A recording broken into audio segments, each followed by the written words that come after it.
Hello and welcome to Focus on Liberia. Focus on Liberia. We are broadcasting from our headquarters in Atlanta, Georgia. In today's edition of our program, we are in an exclusive interview with progressive icon Professor Alaric Tokpa. He is our guest in this very special edition of Focus on Liberia. And in this discussion with him, we will be looking at a few things. Number one, recent statement and positions he has taken on national issues. We will be giving him the opportunity to provide an evaluation of the current government and how the NDC, the political institutions that he belongs to, can be an alternative to the CDC. Also, we will be looking at the NDC as a social democratic political institution, they say. The DAL, that is the Democratic Alliance of Liberia, we understand and we know for a fact Professor Tokpa is a leader with this particular coalition being put into place. And AC Bouaka leaning, because we listening to him, he said Bouaka is going to be the next president of Liberia and it will come to pass. What is he talking about? Well, election 2023 is that vehicle to get Bouaka to the promised land. Will that happen? We will better explain all of these things than Professor Alaric Tokpa. Last but not least, he is a progressive icon, to put it right. The LPP, we understand he's been associated with that political organization. Is he there or not? Moja, the progressive alignment, all the things along the way we will discuss. And comfortably seated is my good friend and big brother, Dennis Baku Kenjuja. It's good to have you. Let's do this. Thank you so much, Professor Tokpa. I want to welcome you to Focus on Liberia. Welcome to the United States. Prof, how are you today?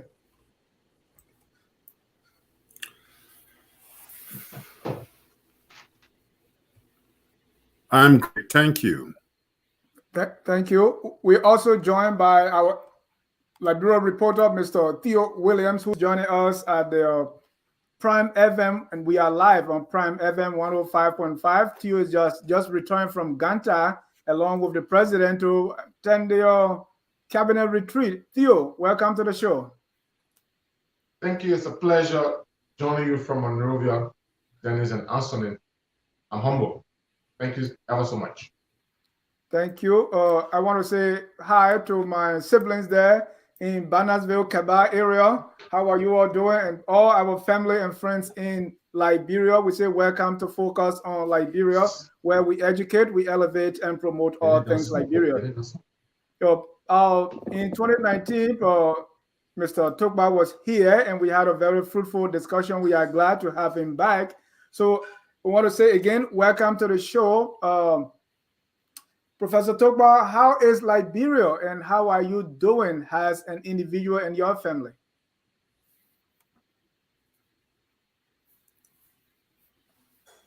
As I said before, Liberia is not always exciting to talk about. My family is doing good, but that is not to suggest that Liberia or Liberians are doing good. All right, thank you so much. Now I want to shift that to Mr. Ansony Sieh, who is in the driver's seat in this special broadcast. Mr. Sieh, let's do it. Thank you. Dennis, as we alerted you, we want to talk about recent statements and position on national issues taken by Professor Alaric Tokpa. Mr. Tokpa, of recent, you've been involved a little more actively with the politics of our nation in your effort to see that we get to a better place politically and in terms of governance. So in your effort, you've been speaking in April of this year, you spoke, and many Liberians got concerned that for you to have spoken in that manner, that means things are actually, the situation is actually politically dire. So let's listen to you a little bit, and then we will pick it up from there. Unfortunately, there have been occasions on which the military has intervened in the politics. We witnessed this in West African societies, Liberia included. We witnessed this in other African countries. And there was a time when the democratization endeavors had elevated popular participation to the point where we had hope that the military would not return. We still see the return of the soldier. This is concerning, for example, not only in a country like Mali, but in neighboring Guinea, for example, there has been a recent coup d'etat which overthrew a civilian administration. There is a reason why. There are many theories of military intervention in politics. I'm not concerned to go into these complications, these sophisticated theories, and their explanations. But when we contextualize and bring it home, we can say something about the reason why the military may intervene in politics. We have seen the coup d'etat in 1980 April.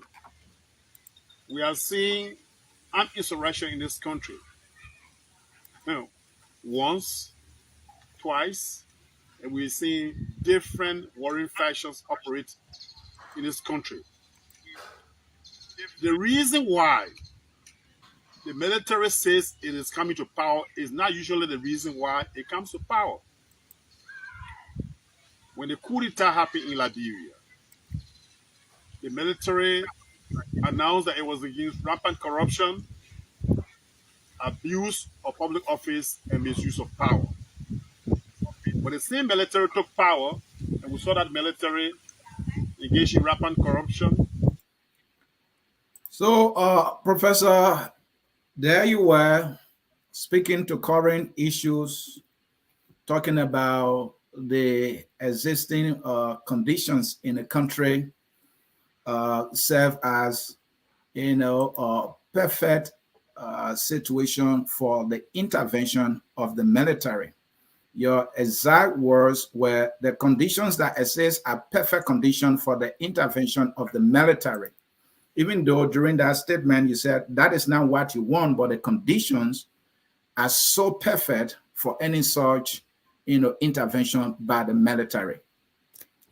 So this is something you don't want, but you are articulating that the conditions are perfect for that. Tell us your goal here.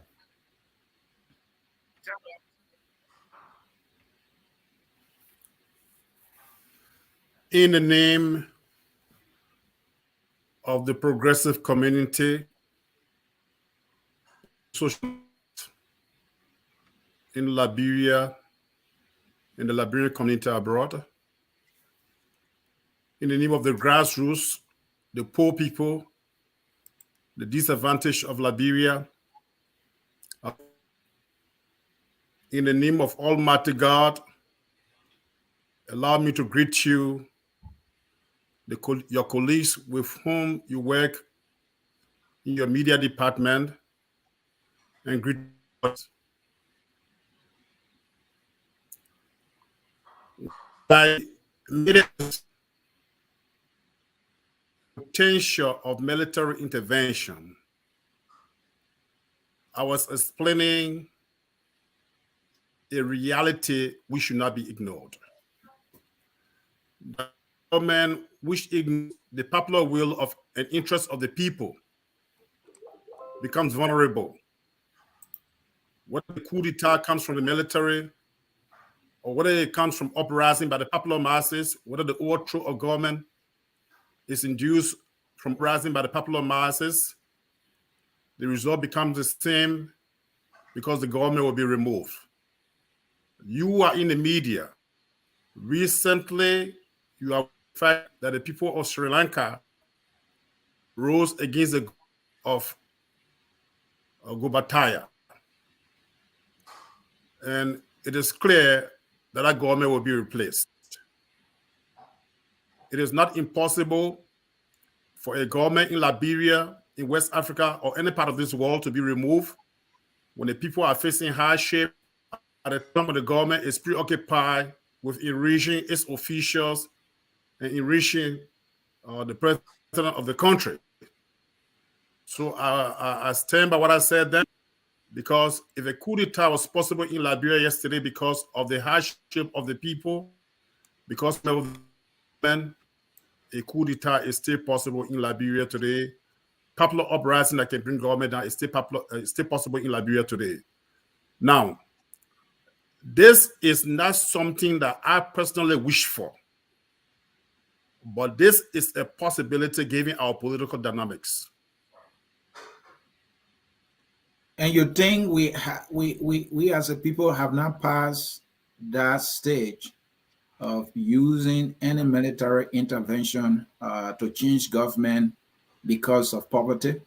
I mean, of corruption and all the vices that government around the world continue to bring on its people?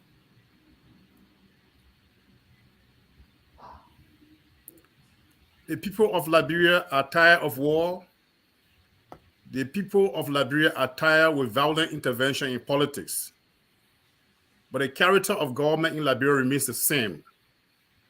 And if it is true that it is the same character of government that induced violent intervention in politics yesterday, it is still possible today. So, Prof. Tokpa, let me be clear here. Are you sensing any armed struggle or a military takeover in Liberia?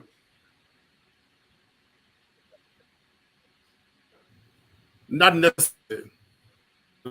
Also, as I said, this is not a personal wish of mine.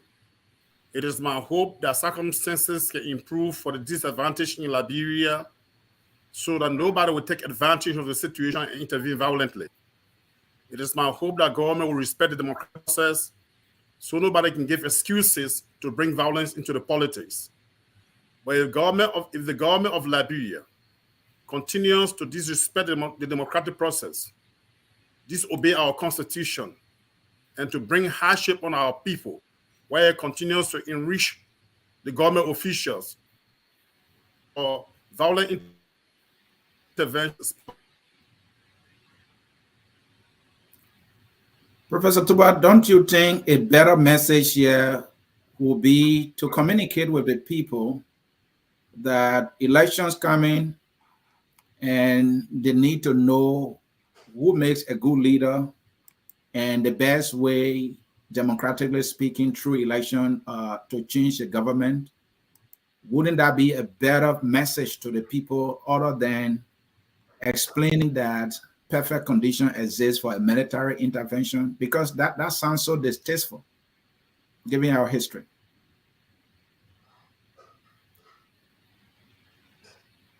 On the one hand, I agree with you. I am not responsible for the behavior of government to that behavior.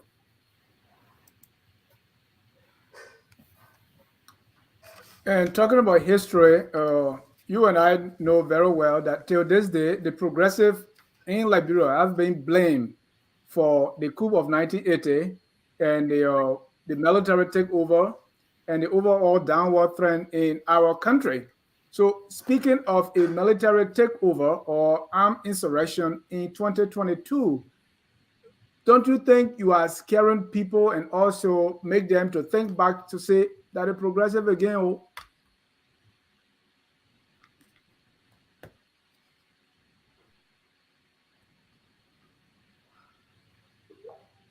Prof. Tokpa. I know that there are people who are committed to misunderstanding the progressive community. It is my hope that you are not committed to misunderstanding me.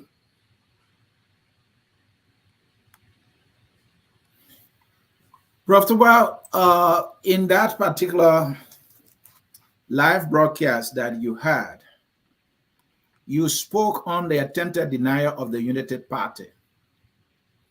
And by that, you meant that the government of Liberia was part of it, And you also meant that another political party in Liberia, the ANC, along with the other side of the opposition Liberty Party, have filed a legal action at the level of the National Election Commission to stop the Unity Party. And you consider that as an attempted denial of the Unity Party by the CDC government and the parties that are named. Why don't you think that is an application of the rule of law? They were not taking matter into their own hands. They were taking the matter to legal institutions established by our constitution to probe into those things. But you consider that as an attempted denial. Why? Please explain to us.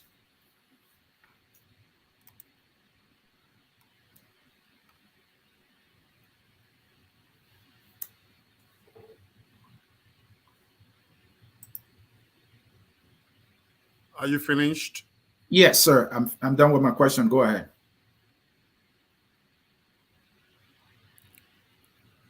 What makes you think that the course of law in Liberia cannot be used by the executive branch of government to undermine opposition political parties? What makes you think that the Elections Commission and the course of law, including the Supreme Court, those highly respected juries, cannot be used and to undermine the Constitution? Is that what you are suggesting? I've established before, and let me talk about this, Supreme Court of Liberia and the judiciary, just as the legislature, operate in the same jurisdiction as the executive branch of government because they are both controlled by the executive branch of government.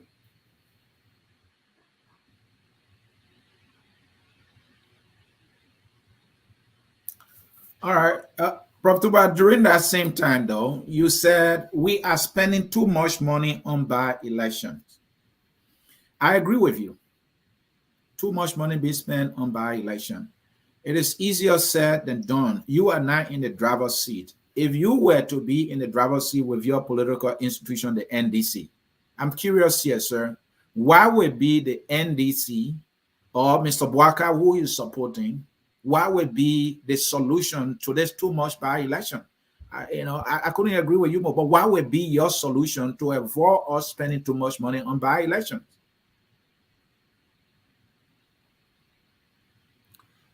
You have asked me a hypothetical question.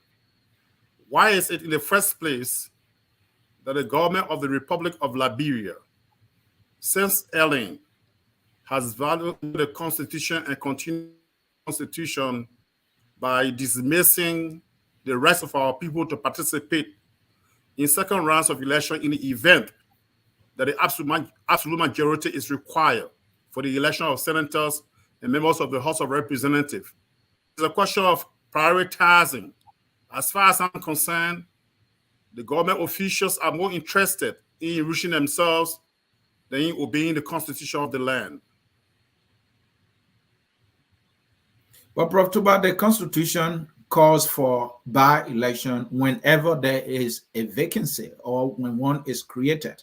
So this is a constitutional mandate that is being respected by the government, in conducting these by-elections. It is by law. So to say that we are spending too much money, there got to be a way that you see. That's why you are complaining about it, and you have not shown me that way yet. So tell us, how will you avoid us spending too much money on by-elections? I said to you that you asked me an hypothetical question. If you want to see what I will do, give me power. If you want to see what the progressives will do, give us power. What I've said is this: if it is correct for the government to continue to get elections in order to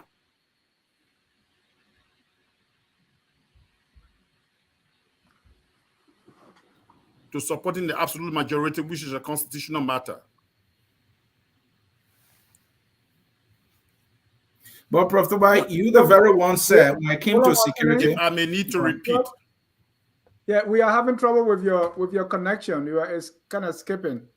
Is On there my any side, adjustment you can make? your system went off. Yeah. It looks like your connection is kind of weak. But let's go ahead. Let's see if it improves.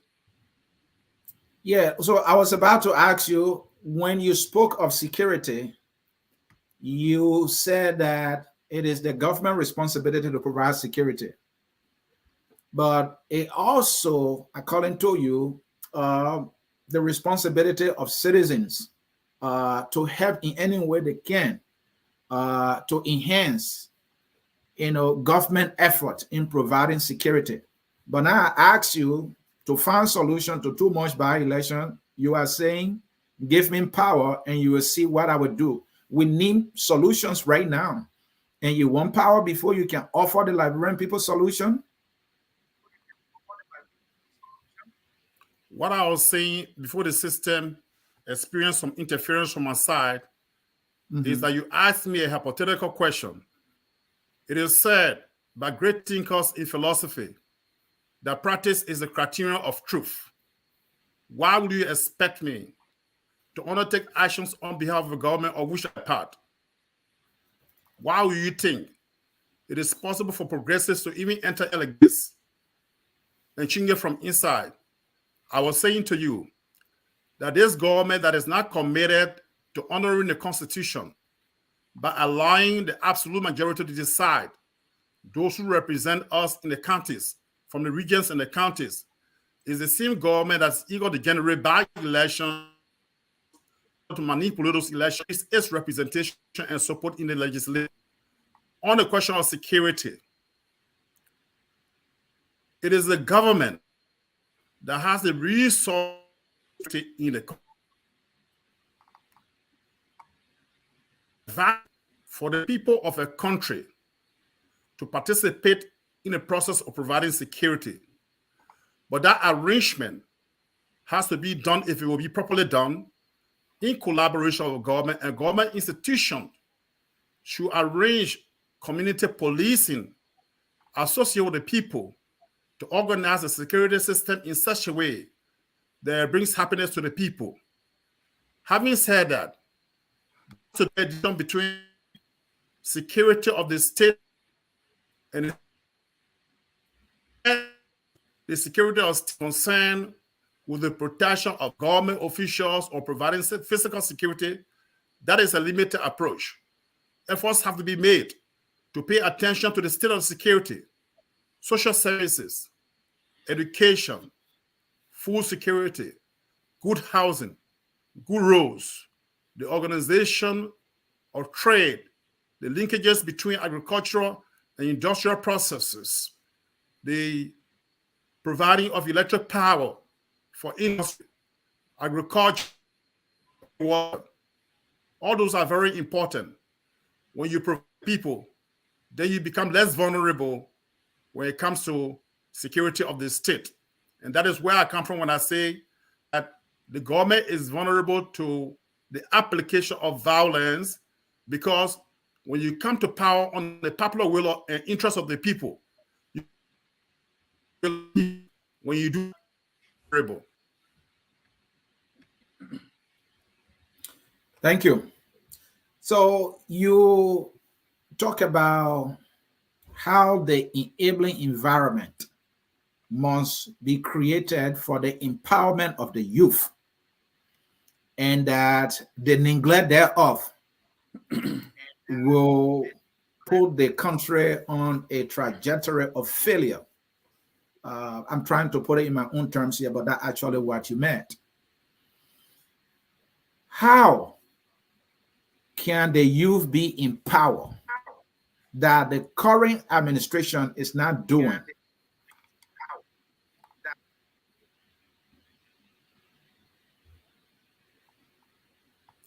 It all big planning. Planning followed by the capitalization of the enormous energy of the youth. A government like this is not based on plan. It operates on expediency. In that way, it becomes aimlessly distracted.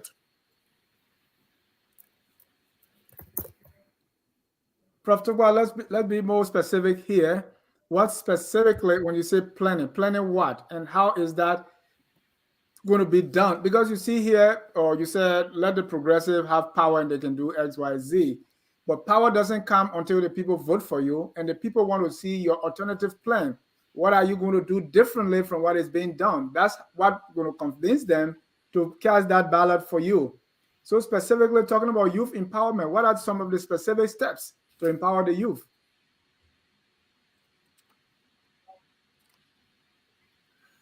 If the educational system is deficient, if you want to train for your country, the people that will benefit from that training,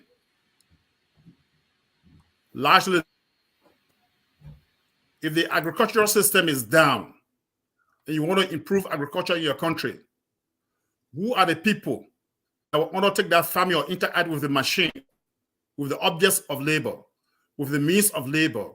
Who are those that will provide the labor power? Largely youth.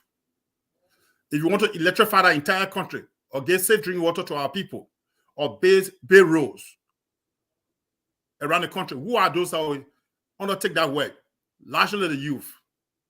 If that is possible, will you not capitalize the process?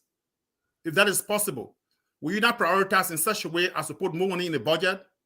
If that is possible, will you give more money to your government officials, the money for the implementation of such programs?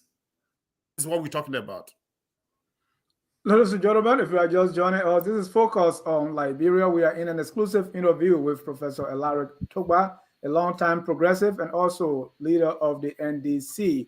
Prof. Tokpa is here. We are talking about some of the statements he made prior, one of which is he is sensing military coup because the conditions are set for one or some form of popular uprising.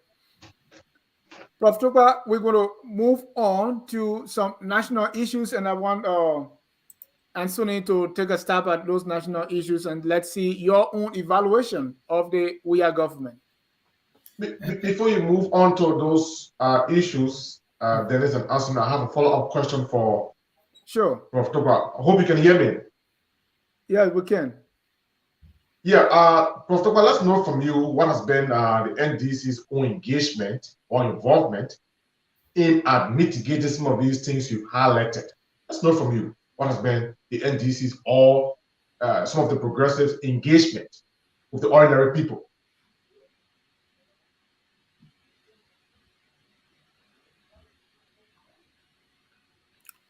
We have been clear from the beginning that this is a dictatorship.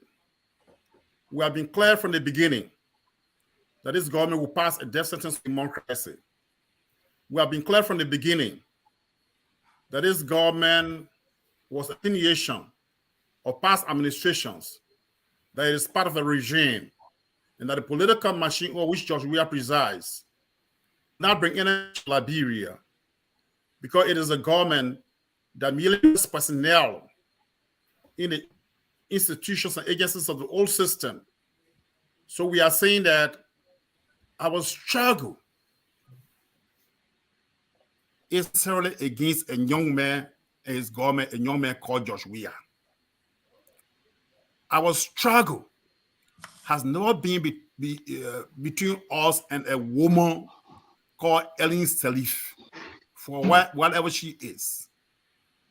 We are suggesting that there is a continuation of system that continues to reproduce and reproduce decadent governments. And that system is what we need to change. And what you have essentially are members of the system. If you managers and yourself without breaking the system down, without transforming the system, without fighting the suffering of the Liberian people will continue. Let me not be misinterpreted. I'm not afraid to say to any government that I'm against what they are doing. I grew up doing this. As old as I am, I fear no man or woman in power if you are doing the wrong thing. Whoever you are will tell you that you are doing the wrong thing. One thing we should avoid is ethnicity. We should avoid sex. We should not be against people or ethnic groups or cultural backgrounds or religious political parties. We are craving for leaders, but we have no leaders. Even the highly performing individuals in a weird government at best are just managers in the system. But the presiding over a system that we know before. It is the same system that killed hundreds of thousands of our people, that created the condition for the killing of hundreds and thousands of our people. It is the same system to intervene in politics. It is the same system that generates a condition for uprisings in the society. It is the same system that allows for the raping of women, for the breakdown of security in Liberia, whereby now people can move freely and not in Moria town, for example. It is the same system that they keep children go. It is the same system that people of the ability to send their children to school. As do you want us this? They are fighting the system. The system is decadent, and Joshua is incapable of changing the system. Right. So it's one thing to say it, then, and it's another thing to actually get involved. Theo was asking, what is the NDC involvement in changing this system and making the needed changes? I have a friend who was in Ganta, and he couldn't convince anyone against Josh Weah because they say, well, the road from Ganta all the way you have raised a concern. No, you have raised a concern that needs to be clarified. Okay. Because you are suggesting that those who are being paid to run government are not responsible to ensure that government provide adequate services to the satisfaction of our people. That those of us who are concerned that government is not doing the right thing are the ones who should in fact assume responsibility for making our people and for satisfying. That is incorrect. On the other hand, you are suggesting that there are no countries in which such a system has been changed before. And we do know that there are efforts have been made. People. Right. But the effort I'm talking about is the actual involvement with the people and telling them. Because the guy in Southtown who has never studied on a electric lights or solar panel light in Southtown, and he said, well, I never used to get this before, so Weah is the best. What are you doing to convince that person that you may think he is the best, but this is where he's getting the money from, and this is what we're going to do differently? How are you going to do to change that mindset?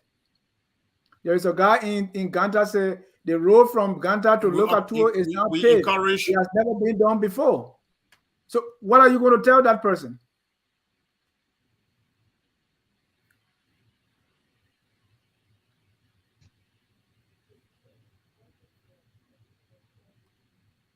Prof, are you there?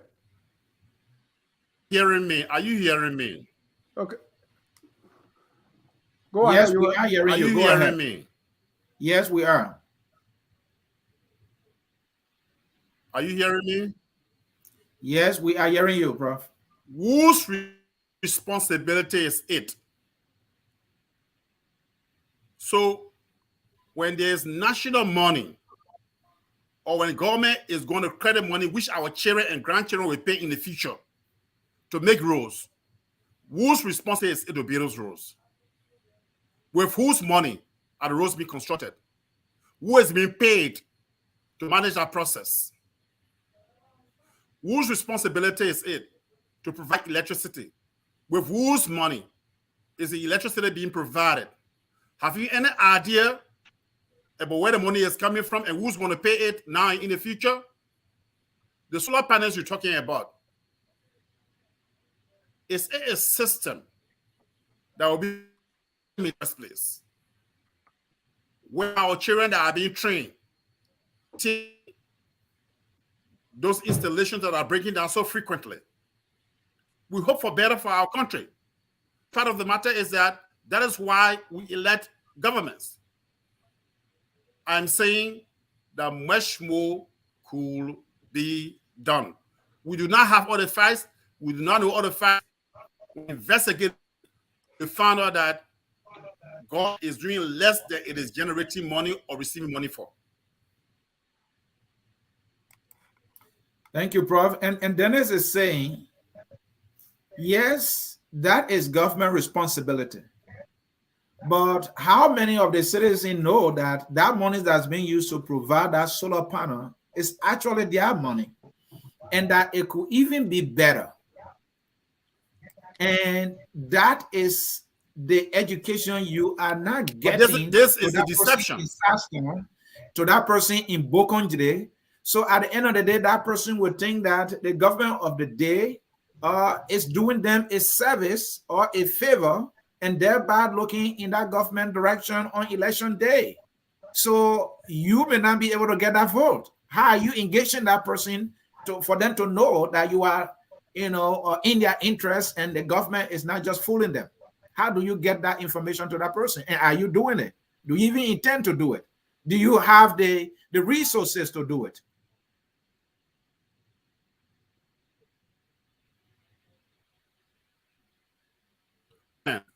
You are correct for describing the reality.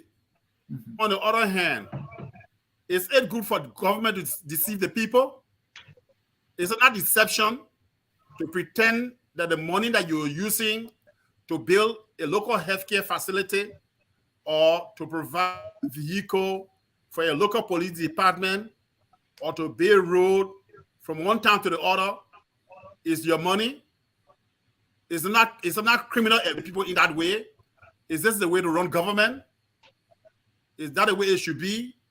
I think this ought not so to be.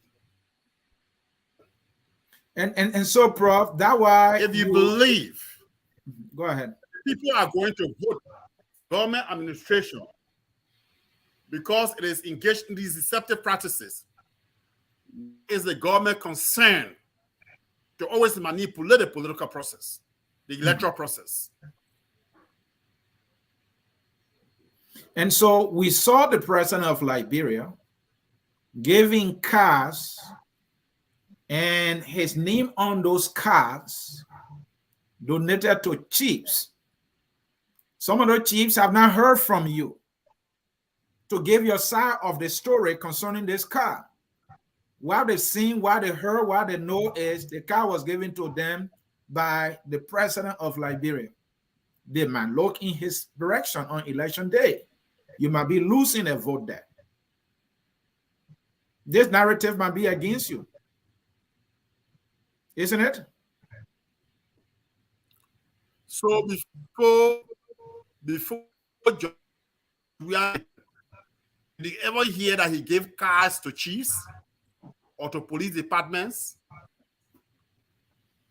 As president of Liberia, is it correct for him to use government money and buy cars for political reasons and campaign purposes and as if that originated from him, from his private money? Is that not a criminal behavior? And that is exactly what we're talking about. That the president is a criminal, and that is the reason why it is important for Liberians to find a way to replace him. It is time for him to leave. Two major things you just said that are very, very, I don't know the right word to very strong. That's the right word. You charge that the current president of Liberia is a dictator, that dictatorship is the order of the day, and that he is a criminal. Tell us how, what evidence got you, Professor Alaric Tokpa, to show that dictatorship is the order of the day in our nation and that criminality is being performed or carried out by this president?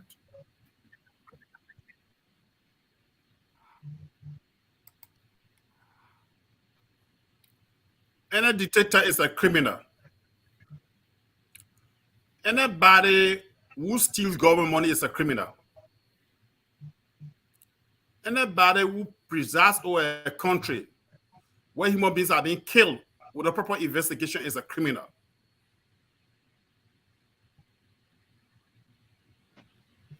That takes us to the NDC, your party.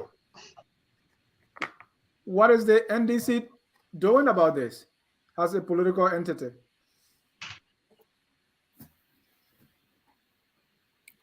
The NDC is participating in the reorganization of the opposition community so that George Weah can be removed from power democratically in 2023. Professor Tokpa, are you saying that chiefs and elders should not have access to vehicles or any means of transportation in order to enhance their work in the various counties? Is that what you're saying? I'm saying that chiefs and elders should receive even much more than they have received, but it should be planned. And there should be no pretense that what they receive comes from a man called George Weah because he's president. It is Liberian people's money. The traditional authorities and leaders of Liberia deserve also to benefit those resources. Okay. You also talk about the court being influenced. Does that suggest that you and other members of the progressive does not have any confidence in our current justice system?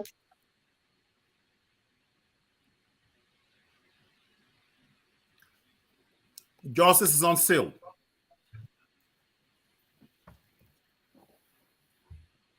All right. From the executive branch, it should be independent. All right. That there should be devolution of power, not just a deconcentration of power. The problem is that the power in Liberia is highly centralized. Everything revolves around the president. We should not confuse the alluring and magnetic presence of the footballer that attracted support with the presence of a leadership. George Weah is not a leader. Talking about decentralization and devolution of power, many are saying the progressive have that opportunity under interim President Amos Sawyer. Again, they had the same opportunity under President Sirleaf, where many progressive were key players. That did not happen. Why do you expect it to happen under George Weah? At the time when I was interim president, the focus was on negotiation for peace in Liberia. Recall, he made tremendous efforts, brilliance with his inter-island war leaders, nation system, and the American government to help to promote the process in Liberia. So that was under which one could anticipate that development drives will properly take place. It was a question of ensuring the best formulas under which peace will come to Liberia. Under the Ellen government, which was a government, I'm aware that policies were generated, even centralization. I was not a part of Ellen government. I know that a lot of the progressive participated in that government, and I cannot account. Sorry? No, I said, first of all, Dr. Sawyer Dr. Sawyer was able to change the JJ Robert banknotes to the Liberty banknotes. He could have done similar thing to the Constitution. Also, many progressives were part of the Ellen Johnson government. In fact, Dr. Sawyer was head of good governance. Those things were being implemented. And that's why many people would say the progressive failed us again.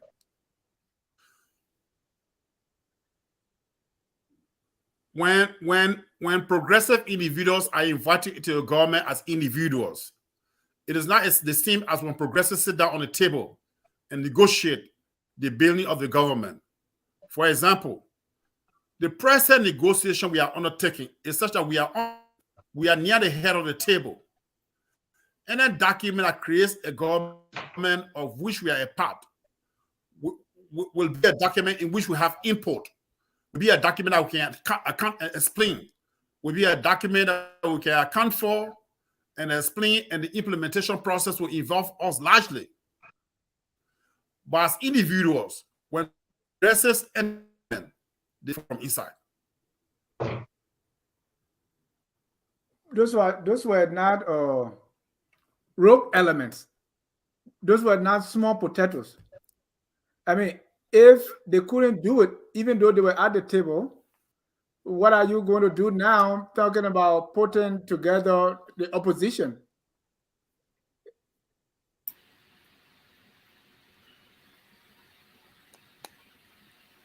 Please do not misunderstand me. Okay. It doesn't matter what they were. I said they were, and they were invited into the Ellen government individually, not as a. When we get involved now, we are negotiating as a corporate entity. The result will be different.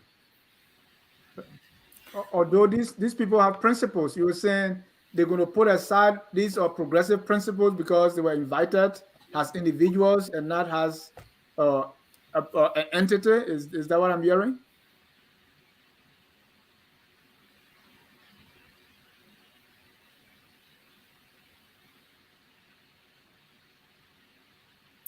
Tokpa, did you get the question? Are you hearing me? Yeah, did you get the question? Are you hearing me? Yes, we are hearing you, but did you get the question then it asks? That what? So then it said, right, for example, concerning the same progressives.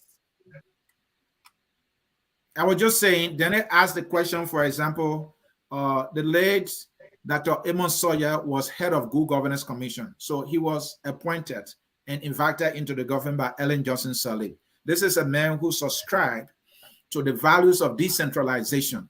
You are saying because the progressive was not a government in charge, so he could not have implemented decentralization in Liberia. That is the argument you are making. Do you believe that? That they didn't do it because they were invited as individuals?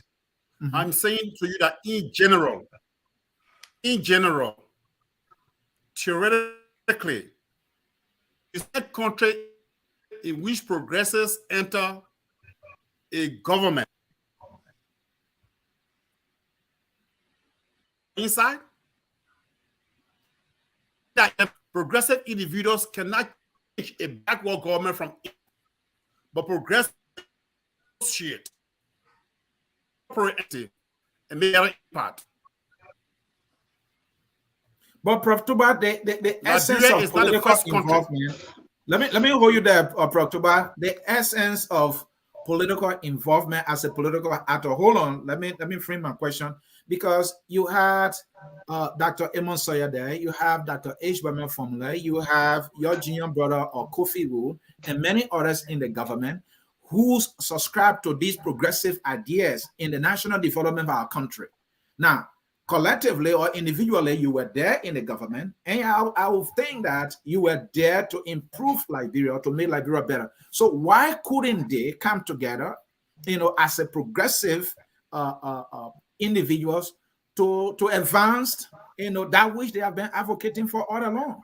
It has to be your own government. Any government you even succeed to get will be Liberian government. Whether it's Ellen government, is a Liberian government. So it shouldn't be because, well, it is not LPP government or Moja government. The question is this. Question is this. Was it not a government of Sirleaf? It was a government of Liberia as well. Versus on the other side of that, question as the Social Democrats. And the Social Democrats have been the of Ellen. They are all the senators, all the members bring Ellen down. Why is the progressive community not being assessed for our critical attitude towards Ellen's government? Why will we be assessed for the part that Ellen played in the destruction of Liberia? However, I can say this. There are some good things as far as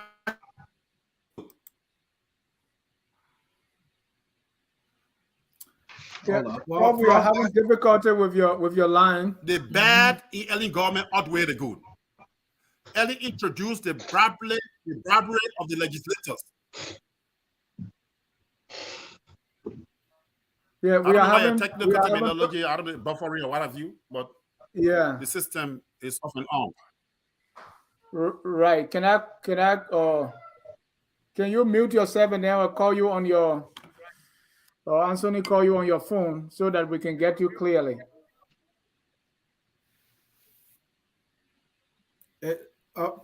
Professor, are you using a computer or your phone? I should mute myself. Yeah, but we want to know whether you're using your computer. I'm using my or your computer. Phone. All right. Let me call you from your phone. I should mute myself and take the phone. Yeah, I'm calling you right now. So mute yourself at your end. I am using my computer. All right, we'll call you on the phone and so we can get you clearly. But keep using the computer. We'll call you on the phone separately. At that, we're going to take a short break and be right back. At Focus on Liberia, we discuss everything Liberia, from education to politics, arts and culture, entertainment, agriculture, history, religion, family, and technology. Focus on Liberia uncovers and showcases the best of Liberia and shows the world the truth about Liberia. We educate, elevate, and promote all things Liberia. We conduct interviews, panel discussions, debates, and more. Tune in to Focus on Liberia on Facebook and YouTube and be a part of the stories that make up the news. This is Focus on Liberia, and I am Dennis Jah. Welcome back to Focus on Liberia. We are in an exclusive interview with Professor Alaric Tokpa, who is joining us from Minnesota, right here in the States.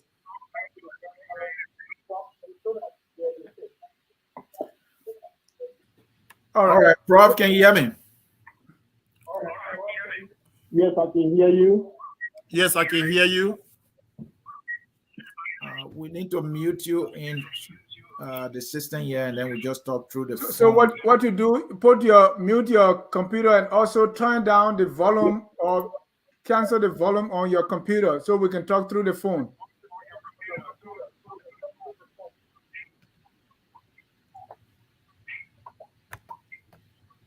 I'm coming. I'm coming. Yeah, bring the volume of your computer down to 0 and also mute you. That's what I'm trying to do.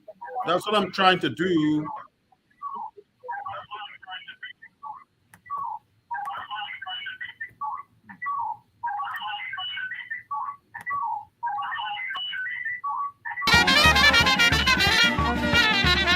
Yeah.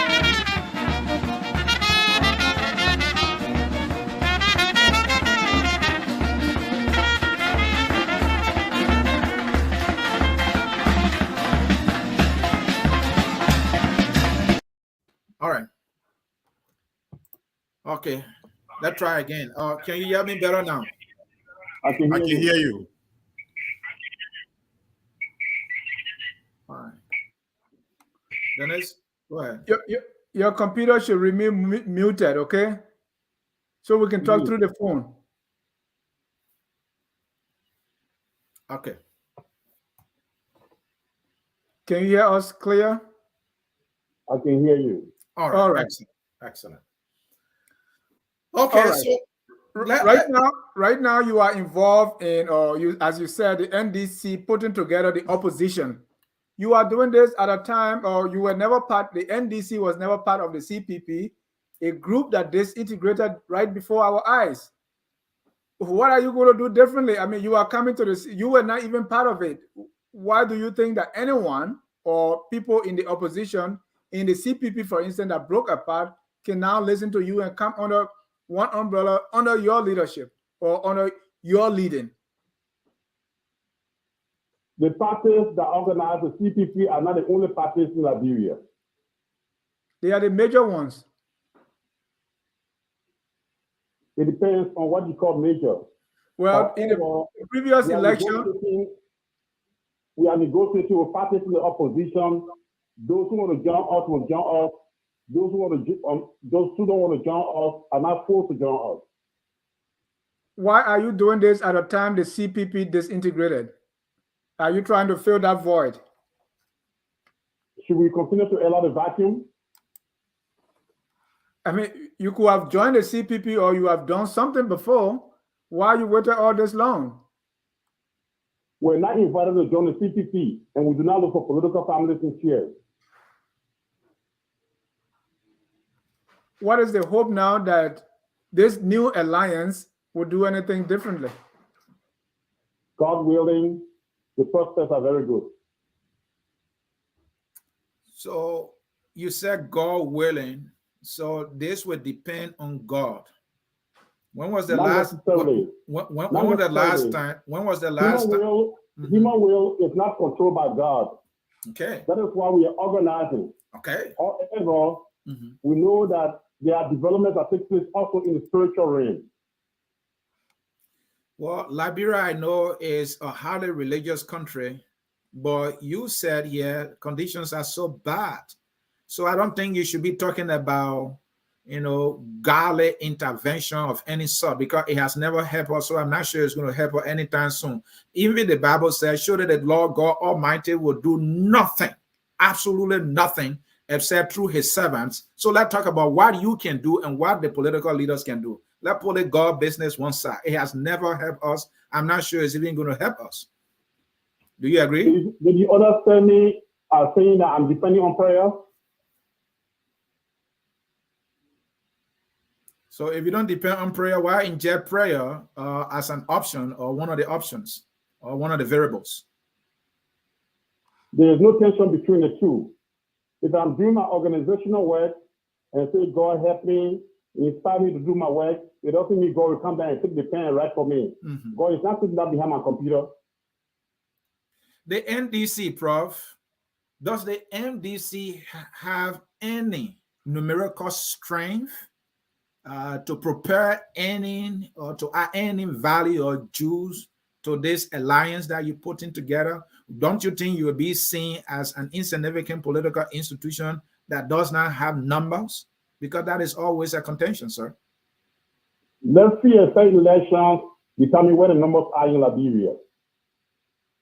All we ask for is that the process should be free, it should be fair, there should be no intimidation, there should be no brutality, there should be adequate registration for our people, there should be a transparent electoral system, there should be freedom of movement and association, and there should be the honest counting of ballots. Then you will see where the numbers are. What is your numerical strength right now? That I cannot discuss with you on television. Why not? You don't want to be transparent?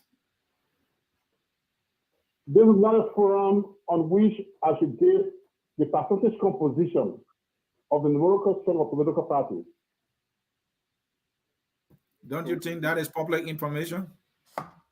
If it is public information, it should be released at the appropriate time, not on this forum. Certainly not. So the DAL. Yeah, what is the history of NDC winning anything in the country when it comes to elections? We have produced senators before. We have produced people in the House of Representatives. We have led advocacies that call on government to do the right thing for our people. We have insisted that governments that violate the Constitution should not properly be allowed to continue to exist. And we'll be clear about our various positions. They are well documented. Some of them are on the World Wide Web. I can assure you that the NDC will be a force to reckon with in election 2023. All that we require is that the process be free and fair. There is this new phenomenon now in Liberian politics. Clean hands. The NEC as a political institutions and the individuals and the actors there. If anything, whatever it is for clean hands, do you have clean hands? Have I ever said to you that politics in Liberia is comprised of things? You want to answer my question whether or not political leaders in the NDC hands are clean? Do you want us to participate in the conversation in such a way that allows you to express your views because you invited me for a conversation? Or do you want me to answer your question in accordance with your expectations. If that is the case, then I don't have a free way in the conversation. Then it means I'm not acting on my own volition. Bear in mind that I've fought for freedom all my life. Why will you think that I should not operate on my own volition? I've said to you that there are no things up there, which means this, that in a political process that will produce results should adequately document itself for the attention of the public. That the public should hold our political process accountable based on what is documented. Am I understood? Yeah, you are understood. I will take that. But Prof, let me direct attention to the National Election Commission. You have a unique history of advocacy and standing for what you believe in. I want to believe that you hold a view that the current election commission cannot be trusted. We know the record of the leader. There's one flaw, Sieh, who is a commissioner. These things are known to you. Are you going to stand up for the election commission to be changed? We heard about the voter roll. Sometimes these are the things people overlook, and then they cry wolf at the end of the day, as it happened in Lofa County. Any effort on your part concerning that? In fact, I initiated a conversation with the early warning division of ECOWAS. The 2023 election will be problematic if there are no reforms. It is important for us to ensure that voters' education takes place, civic education takes place, that a re-registration of voters be a transparent process in which we will have an idea of the exact amount of people that are registering to vote in the 2023 elections.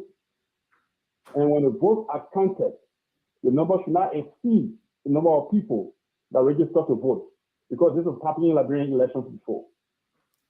So Prof, if these conditions are not met, do you have any business going into an election and expecting any result that is not going to favor the incumbent?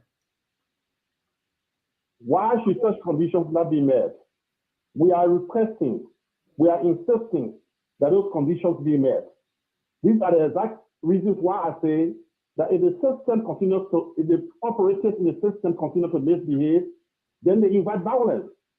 It's not true that it was a breakdown of the electoral process or dissatisfaction with the electoral process that led to civil war in Liberia, that led to attempted coups in Liberia. I disagree with that. That it was the coup was not because of election. I mean, the civil war was not because of election. Or prove me wrong.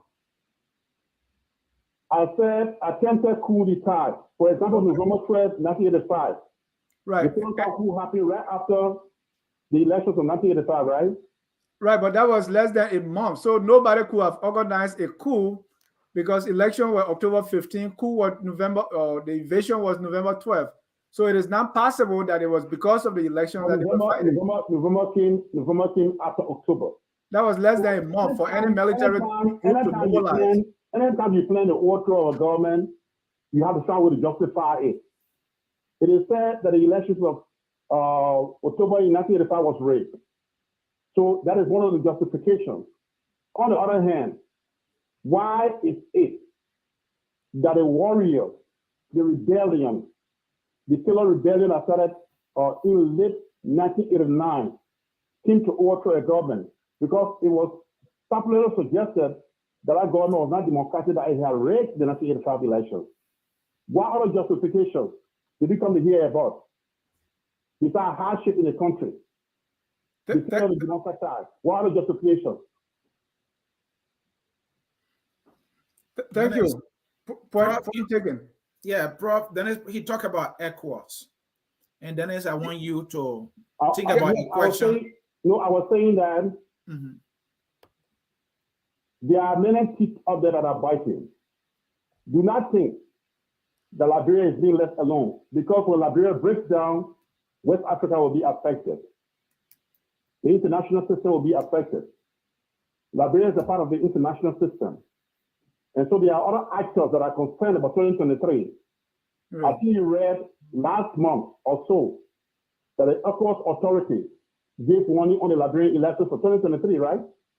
I heard about that. I read about that in the Good. papers. Yeah. And you know that even last month, there was a meeting with the United Nations system, with the international community about the 2023 election. Opposition parties participated in that election. The representatives from the CUC participated in that meeting, rather. So both the government and opposition political parties participated in that meeting. So understand that it is not only Liberians that are concerned about 2023. Therefore, nobody can interfere with 2023 and walk away free of charge. Right. So, Prof, are you advising or will you suggest that if those conditions are not met, the election should be boycotted by political parties? Or are you also saying if they rig it, if the elections are rigged, there's going to be consequences? Tell me, what exactly political circumstances decide the forms of mobilization. Depending on the dynamics, we will decide what to do. Well, what are the options available? Sorry? What are the options? That I will not discuss with you now. All right. And this is my observation, Prof. Tokpa, that most of Liberia's political actors, to me, it seems that their first business of action is to run to so-called international people and regional bodies. This is how I see it. So let me pin this for you. As a opposition political community, why don't you engage the government of Liberia, the National Election Commission, that these are the things that should be done for free and fair election, and engage them and demand these things to be done. And if possible, protest that these things be done. Let the so-called international community see that you are taking action and come in. But it's like you going out there and crying to these people for your own country that you have the most legitimate authority. This is how I see you people acting. Please, let me hear your side to this argument. Number one, what makes you think that we're not engaging the system? Number two, why is it that when the June 7 protest was organized, people had different attitudes? Number three, why do you think that the international system should not be brought in when the government is refusing to listen to its subjects, its citizens? So there are a combination of efforts, and there ought to be a combination of efforts. So what I don't see is a deliberate effort to mobilize your own people. Instead, you are running to the international community. I mean, you are not even engaging the lawmakers to make, and if they are not able to do as the people will demand, they voted out. It's like the international community is the first route. Are you aware that letters have been exchanged between my office, for example, and the Elections Commission in recent times? You have to put a CC copy of that letter in the public domain. Are you aware of ways in which you are engaging legislators, most of whom have been bought by the real government? Do we have to put 60 copies of those letters in the public domain? It is not all our operations that we put in the public domain. We know that the new generation is fascinated by Facebook and putting everything in the public domain. We think this is not the best way to proceed all the time. So you are conducting a political business here, and you say serious national issues that you are communicating with public officials should be kept secret and not to the knowledge of the public at some point. And so now you will come to cry when it is late in the game that, oh, we've been doing this. It might be too late. It's best to put these people on notice, because these things should have been done before. I think you agree with me. And there's a really delay. So no time to be having secret talks. Don't you think so, Prof? Do not misquote me. I've said that the public will hear what it needs to hear, and that will be done on our own volition. We cannot take instruction from people in the public, even if our decisions are popular. As long as we examine it and know that's the best way to proceed, that is exactly what we do as political leaders. So the DAL, the Democratic Alliance of Liberia, let me come to it. You really have pledged support to Joseph Boakai, and then you are the leader, organizing this DAL. Don't you think that is in itself a conflict? Because you should be providing leadership into the process that will lead to a selection of a candidate. You already have a side. Tell me that would not be a problem. The DAL has not selected a senator yet. But you have personally selected Mr. Boakai. What is your evidence? You have a statement in our position where you said Joseph Boakai will be elected the next president of Liberia. And we also know you are supporting Mr. Boakai. Tell us that is not true. The DAL will take its own decision. Mm-hmm. There are several political parties and other national institutions and private Liberian individuals who are well-meaning that are part of the DAL process. Mm-hmm. At the end of the day, what has happened is that many people have suggested that I support Boakai because I have quoted Boakai several times by saying, think Liberia, love Liberia, bail Liberia. And rescue Liberia. Very quotation. And rescue Liberia. That is the latest one. Added that. Well, the fact of the matter is that if we quote white people, Europeans and Americans, why should we not put ourselves in the position to quote brilliant Africans when they make very great statements like sing your country, love your country, and build your country? As a matter of fact, I cannot impose my view on any DAL meeting. In spite of the fact that I have the honor to serve as the organizing chairman of the DAL, I cannot persuade the DAL to do what it does not want to do. We are in the process of registering the DAL with the Election Commission. So far, the exchange between us, the cooperation in that regard is very good. It's proceeding very fine and very well. At the end of the day, when we decide to negotiate a presidential candidate, there are many voices up there that will make their input, and I will not be in a position to unduly influence the process in the DAL. Our manifesto will guide us. And before we make those debates, our manifesto will be brought to the public domain. For example, such a document will be put in the public domain. If you ask me, there are communication which we're not just going to be in the business of exposing to everybody who don't need to know about them. But communication we need to put in the public domain will be put in the public domain more appropriately, and the process will be determined by what we agree on, the formula we agree on in the manifesto. Thank you. What are the political parties that are part of the DAL? At the moment,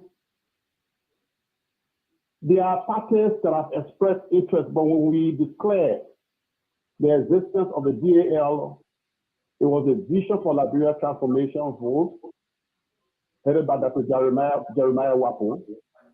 It was a DPPL, the Democratic People's Party of Liberia, headed by Reverend David Cameron, and of course the NDC, comprising the Free Democratic Party and the New Deal Movement, headed by Alaric Tokpa. These are parties that people will say they have no clout. Sorry? These parties, many will agree with me. They have no relevance. They have no clout in the political system. Nobody knows them. They have. Let's see a state elections in 2023 determine that. So, Prof. Tokpa, if I may here quickly, you are a progressive icon. You declare open support for Mr. Boakai, who, I may be wrong here, is not a known progressive. What is true, it is your right to decide who you support, but we also have Tiawon Gonglo, who is a known progressive. And the accusation against the progressive that the progressive have not always supported one of their own in huge numbers. Don't you think you find yourself in that category now? Tiawon, a new progressive, is running. and now you are supporting Bouaka, who is now a known progressive. We are talking across the board. In the last few weeks, Sieh and myself have talked uncountable times, and I can assure you that we are available for conversation with all the political organizations and all the political leaders in the opposition. I said to you, and I'll be blunt with you, the DAL process will determine who our senator becomes, and that should not be attributed to me, because to tell you the truth, I do not know which particular statement you're talking about. I have my personal views, but let the manifesto of the DAL determine a formula that will involve the presidential candidate. All right. Prof. Tokpa, the first time I heard you was during the student demonstration of 1986. I was in 10th grade then, and you were, I think, Secretary of LINSU. So I follow you. How did you move from being a member of the LPP to New Deal to NDC and now an organizing chairman of DAL? And a supporter of Bouaka. The social democratic tendency in the progressive community in the 1990s, the late 90s, decided that I should lead the process of organizing a political party under Charles Taylor, because most of the political parties were silent under Taylor. So we organized the only political party, the New Democratic Alternative for Liberia movement, the New Deal movement. Why? You were a member of the LPP. Why didn't you resuscitate the LPP instead of a new party? LPP had its leadership. LPP had its leadership. So there are tendencies in the progressive community. And we, the Social Democrats, decided we would organize a political party and challenge Mr. Taylor. The LPP, the New Deal movement, decided to collaborate with other parties in 2011, and we became part of the NDC. I was elected as chairman in absentia. I was in the United States and called back to go ahead the NDC.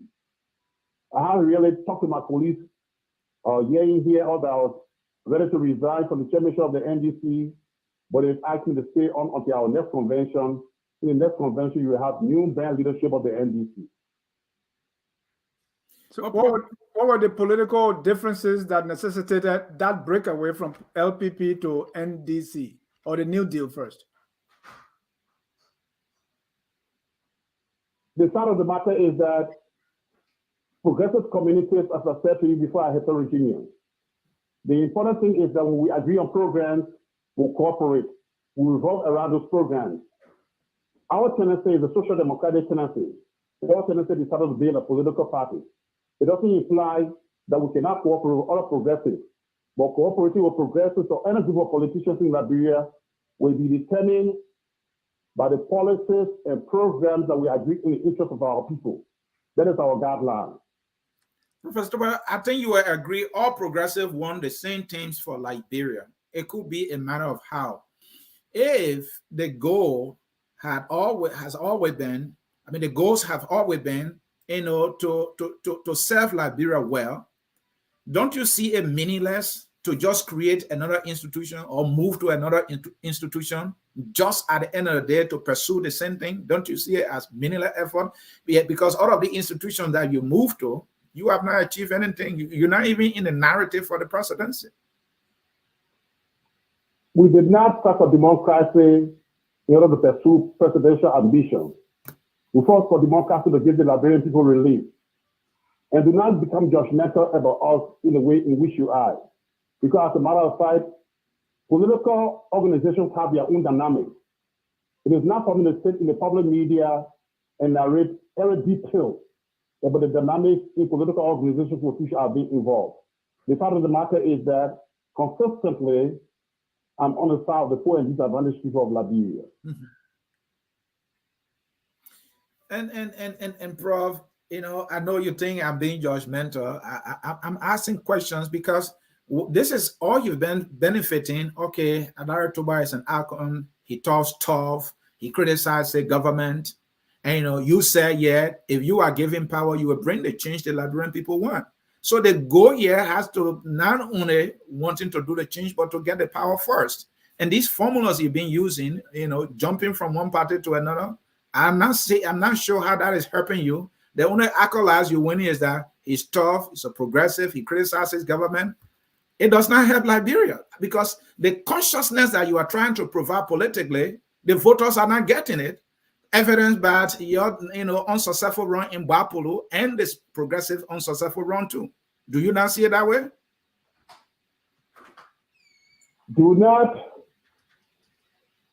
misinterpret what I said. You asked me a hypothetical question, and I said, but then if you want to see what a progressive will do, give them power. I did not personalize to say give me power. And I said to you that great thinkers have suggested that practice is a criteria of truth. Mm-hmm. So when you ask such hypothetical questions, the idea is that give the progressives the opportunity, not necessarily an Alaric Tokpa, and see what it will do. Actually, when I say you, I meant the progressive as a unit. That's what I meant. Go ahead. That the progressive as a what? As a unit? Yes, that's what I meant by using the pronoun you. Not you, Alaric Tokpa in particular, but the progressive as a community. Have you ever talked about the historical circumstances in Liberia that have impacted the political processes? Have you ever thought about the way in which the coup d'etat of 1980 impacted the political class in Liberia? Have you ever thought about the way in which the war, the senseless war, impacted and scattered the political class?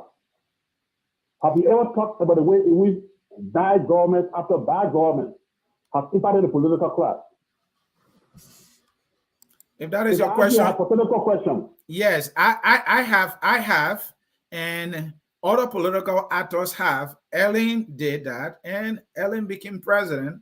I'm sure George Weah did that, and he became president. The only group of people that want to be president or want to produce a president that have not and want to dwell on what impacted their chances historically is the progressive community. My thing is, you have not found that way yet. And maybe that is George Weah, for example, George Weah, for example, wrote on his popularity. He didn't write on his competence.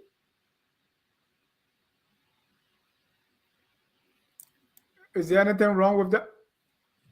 You always use your best asset, right? What is wrong is that he should have used the occasion, therefore, to introduce the change that he promised. What is wrong is that he should not allow people to use his popularity for the wrong reason. Thank you. If you're joining us and want to be part of the conversation, call the number on the screen. That's 605-313-6004. The code is 791403. We'll also be joining our folks in Monrovia for people to get on the line and also call the number. We are in an exclusive interview with Professor Alaric Tokpa, who is joining us from Minneapolis. Prof, Ansony asked before, Tiawan Gonglo of the LPP is running. Are you going to endorse him? Are you going to support his candidacy?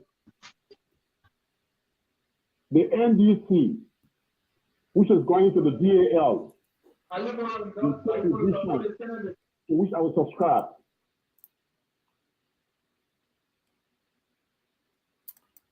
All right, that is fair enough. And folks, it is about time you place your calls. We will be connecting to our man Theo Williams there in Liberia to read the local numbers. Theo, if you can, please read the local numbers.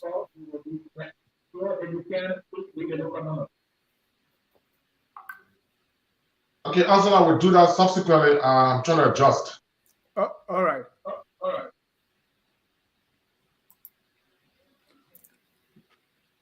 So while we wait on that, the number to call for you is 605-313-6004. Enter the code 791403 pound to get connected and ask a question or comment that you may have, based on Professor Alaric Tokpa discussion with us here at Focus on Liberia. Dennis? In the meantime, we'll read some comments here. Let me read this one from, we have a lot of comments here. This one from Yehudi Ashmore. When I heard the name of the word progressive in Liberia, I feel like throwing up. Why? Because those guys who claim to be progressive are the destroyer of Liberia. They brought us into this mess. From 1979 to present, nothing has been seen nor changed at all. James Washington, how are you doing, Father Tokpa? James also said the right man in the right place is JNB. Nathaniel said anyone who says Joseph Boakai will be president of Liberia and will come to pass is living in the past and in their dreams. Houston Brooks, it will be foolish for any Liberian government to think the possibility of a coup d'etat is far-fetched. Military takeover happens when there is a general breakdown in society, and the military that is already neglected sees the opportunity because they have the weaponry to do so. Witness Doyen, the progressive have changed the course of history in our country, or else a Yakpa wouldn't have become a representative or a Wuya president. It is left with the Liberians to push what they want and don't depend on few people to burn themselves alive while you are still sleeping. Freedom is never cheap. It takes blood and sweat. This is Richard Bala said, Brother Tokpa, don't you think that the days of those radical socialist ideologies are gone? Fixed Electronics said, focus on Liberia best in the business. Thanks for another good show. Moses Mongo Zawiya Gabriel has arrived. He said the Pap Zawiya just arrived on his private jet. Welcome, Pap. Sieh Francis D, you guys sit in Monrovia, America, and talk about what you don't know. Sad. Isa Kofa, how will you build a system when you do not have the human capacity to do so, sir? Those are a few of the questions. We continue. Mongo Gabriel, so people under asking why these things are not done in the past. So this government should do the same. Al Tobe, Ansony, that could have been impossible because the president then, Ellen, must give approval to these issues because she had her own policies. And if those progressive went contrary to her wishes, that would be a conflict. And that's what happened in the case of Kofi Woos and Gunglos, and you know what happened. Moses Pesar, the progressive missed their opportunity. They failed to promote education among our young people. They rather used their times in the 70s and 80s to promote politics at our university. Most of the students, if not all, were brainwashed by the progressive to get involved in active politics. This is why there is constant trouble at LU. Politics has polluted the normal functions of the university. The progressive must take time to reflect on their past action. And this one from Wele Hine. Good day, Mr. Sieh. There are dreamers. They are also dream implementers and dream brokers. Today we are enjoying the dream of the progressive. Our problem was the war that broke down everything. Education is enlightenment, he writes. Prince Peters, his words of fear are the same from the past. They make our people die while they are enjoying their families. That would not happen this time around. So-called progressive that has done nothing for Liberia but want to point fingers to the government. And this one from Emmanuel Thier, the second term of President Weah is clear. No space for opposition right now. I think Prof is not going to agree with that one. Those are some of our questions or some of our comments here. I want Prof. Tokpa to respond quickly, and then we can bring on our first caller. I welcome all the views expressed. It is the view of people who have listened to our interaction. What else do you expect me to say? It is not a progressive that made a coup d'etat in 1980. It is not a progressive that brought a civil war in late 1989. I, for example, have spent all my life, I've been a lecturer at the University of Liberia. I rose to become head of department in our university. Was that not a contribution? We sent people to school in the United States, in Europe, from Hungary to Poland, the Soviet Union, Germany, and these people are contributing. Some of them are teaching at the University of Liberia, while others are teaching at someone university. Some of them are medical doctors, engineers, professionals in Liberia. Some of them work for water and sewer, other government agencies. Is that not a great contribution that the progressives made to Liberia? What is being done is this. People who do not understand the political dynamics of Liberia start to demonize others, people who are not in a position to make any impact, meaningful impact on the political process, talk because they have telephones, they talk because they have mouths to talk. They do not appreciate the basis for the analysis of circumstances that lead to political processes that impact the lives of people. If talking on behalf of 4 people, if talking on behalf of disadvantaged people will place me on the wrong side in the hearts of other people, they got a long time to watch me stand up for the progressive community and the poor people of Liberia. Thank you, sir. Let's take our first caller. Caller is Wilson Dean, if I'm correct there. Caller, you are live. Are muted, and they can Caller Wilson Dean. Thank you very much, sir. Yeah, go ahead, sir. Look, 1980 saw for us many progressives occupying various positions. In short, we saw Fambola at education, we saw Tipota at planning, we saw Bacchus, foreign affairs. In short, no plan, even though it was a military coup. Sawyer again, during the interim arrangement, saw many progressives. The benefit of the progressive community is actionable steps to change government. The absence of planning has caused the failure to the progressive community by many actors from the very ranks of Professor Tokpa and others who occupied positions in 1980 after the coup, and like I said, the Sawyer administration. My question is very simple and to you, Comrade Tokpa. What 2 things, based on what you've exemplified, what actionable steps can be taken now to help change the dilemma in Liberia? 1. 2, people argue that part of the failure to the progressive agenda has been no plan.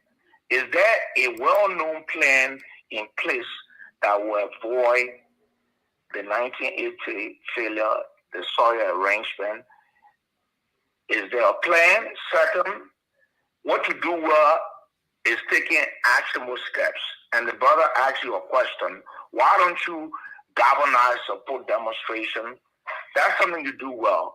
So it looks like we are failing on both fronts. We don't have a clear plan. And second, we don't see demonstrations. How do you respond to that? Thank you.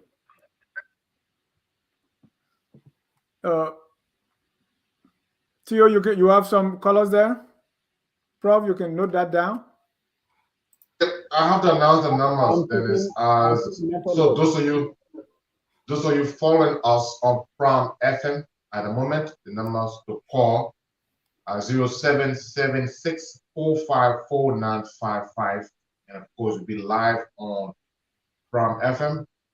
And let's hear you tonight as we discuss. Once again, 0776-454-955.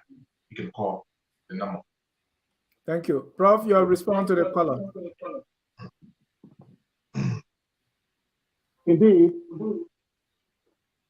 one of the principles in the progressive community is criticism and self-criticism. We are evaluating everything. In fact, the 2 institutions in the NDC are having separate retreats in Liberia. I will travel to the East Coast at the end of this month. The social democratic community in the progressive arrangement in North America is having its own consultation. I will observe that consultation before I return to Liberia. The Free Democratic Party in the NDC is having its own consultation. The result of all those critical evaluation processes we entered into the convention of the NDC, which will happen before the end of next year. No, the end of this year, rather, the end of 2022. There will be the convention of the NDC. So yes, I agree there's need for planning. There's need for action steps. But these action steps have to be based on thorough evaluation, which we are in the process of undertaking. So you can show that we are aware that times have changed and we have to recalibrate in order to align with the changing times. One thing we are also taking into consideration is the general mood of the voting public in Liberia. I think that should not be ignored. Thank you. While we wait for call, I have my last question here. Prof, when you spoke sometime back, you talk about the neglect of the military. One of the reasons you cited as Liberia being now well conditioned for a military intervention. What you also said that I want to ask my question about is the fact that you said the current government of Georgia is recruiting or has recruited criminals. Yes, that's the words you use. Former ex-soldiers, and they are providing some form of security. Please, we don't know about this. Somebody might not have heard it. Who are the ex-soldiers and criminals the government has recruited and using in some form in providing security either for themselves or the nation? We know some bad names. Others we do not know bad names. But one thing is certain is that it is true that criminals and ex-rebels are being recruited by this government. Yeah. Thank you. Let's get our last caller here, and after that, the prof will be giving his closing comments. Eugene Hammond, you are live. Go ahead, sir. Thank you, Phil. I just want to tell Professor Tokpa that the progressive time on in our political arena is over. He hasn't realized that it's over. They feel the Liberian people, they read themselves, they pay houses, everything for me, and then they're going to come back into the political terrain. It's done. He hasn't realized that in Babylon he was beaten massively for the unknown woman who nobody knows, flocking. So he had to know that it's over. Eugene, He need to start making. Do you believe in the forward movement of the country? Yes, I do. Then you are progressive, but go ahead. But I'm just going to tell you, the time is over. Yeah, I mean, what I'm trying to get at is people use a certain group of people in Liberia as progressive. But as long as you believe those ideas of moving the country forward, I believe you are progressive. But go ahead and conclude your thoughts. Yeah, but I'm talking about them. Okay. They took my man, people tell the late back of Matthew, the Alaric Tokpa, these guys. Their time is over on our political in our political space. Thank you. He need to start saying what he's saying now. About the present administration has done about 4 different elections. Where is the flaw? And he's not crying wolf. He need to try to cry wolf. Thank you. He need to retire and do something. Thank you. Go ahead, Prof. Your response. Your response and your concluding statement that the guy is saying it's time to retire. I didn't hear the last speaker. Where can you please paraphrase this question for me? He said the progressive, your time over and you need to quit the thing. And he said when he said the progressive, he's talking about people like Dr. Tipote, Dr. Sawyer, Dr. Formula, Professor Alaric Tokpa. Their time over and they should leave. He said you failed the people. Progressives base themselves on the idea of change for the better. Progressives base themselves on the idea of improvement in society. Progressives base themselves on the idea of attention to the disadvantaged and the poor. The time for attention to the interest of the popular masses is never over until adequate attention is paid. Those who base themselves on such false assumptions and such false consciousness will be proven wrong by history. The progressive community is not necessarily an Alaric Tokpa and Alaric Tokpa. The progressive community is an idea that exists around which very bright and young minds at home and abroad are revolving. There are many young people today who are even more radical than Alaric Tokpa or the Sieh or the Christian Hebo, Wotatia, Mamolo Lavla, Kofi Wood. There are young men and women who are more radical than we are. Little do you know, the progressive community will grow in more strength, in more support as the years come by. But that strength of support intensifies depending on the hardship among the Liberian people, as you can witness today. So anybody who thinks that you can destroy a progressive can leave the scene, and the progressive struggle is over, you are wasting your time, then you don't even understand the work of the progressive community and the dynamics in society. As far as I'm concerned, people like those have partisan opinion, and they have the right to express their opinion, but it will not change the reality. As long as there is hardship and difficulty in Liberia, the progressive community will continue to be relevant. Thank you, Prof. We want to also thank you for the time with us here. We appreciate your time so much. And we always want you to come back, make this your home, and let us talk Liberia. Let's get your closing comments, sir. I regret that many young people in our country was excited to the footballer called George Weah. I regret that he did not take advantage of this mass attention to improve the circumstances of such young people, our women and our children. I regret that there's a blind man leading the people of a country called Liberia in West Africa, but he's leading them as if the blind is leading the sheep. And you know the sheep is the one animal in the world that has no leader. And the cherished choir behind that blind man is misleading him and leading him to his early grave, his early demise. When I talk about his early grave, it may not be physical death, because death is not the worst thing that can happen to a political leader. The declining popularity of George Weah is sufficient enough to kill him, because he rose on football popularity, which he very much deserved. But his entry into politics has been very disastrous. And I advise him that the time has come for him to leave Liberian politics and give power to the people. Thank you. Thank you so much. At this time, we want to thank our viewers. Theo, your closing comment, and we can end the broadcast. And Mr. Sieh. Theo, you are muted. Well, many thanks to Prof. Tokpa for taking up his time to join us. It's been a wonderful interaction. And thanks to all of the folks who stay on to follow us live. And thanks to those who also follow us here in Radio Land. It's been a wonderful interaction. We look forward to having many more conversations with Prof. Tokpa, like you said, Dennis.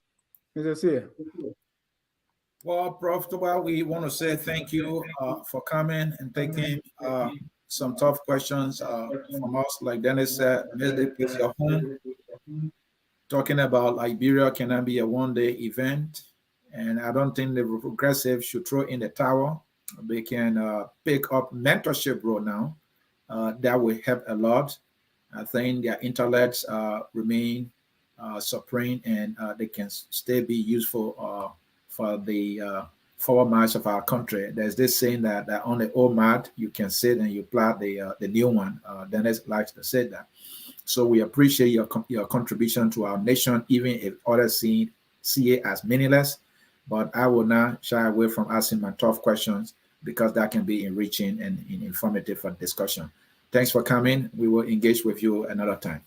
On that note, we want to close with our song that says, "We are all Liberians." Whether you believe the progressive were God sent, or you believe they spoil Liberia, whatever your position is, and what you think of the NDC and the DAL, we are all Liberians, and it is incumbent upon all of us to do whatever it takes to make our country the glorious land of liberty.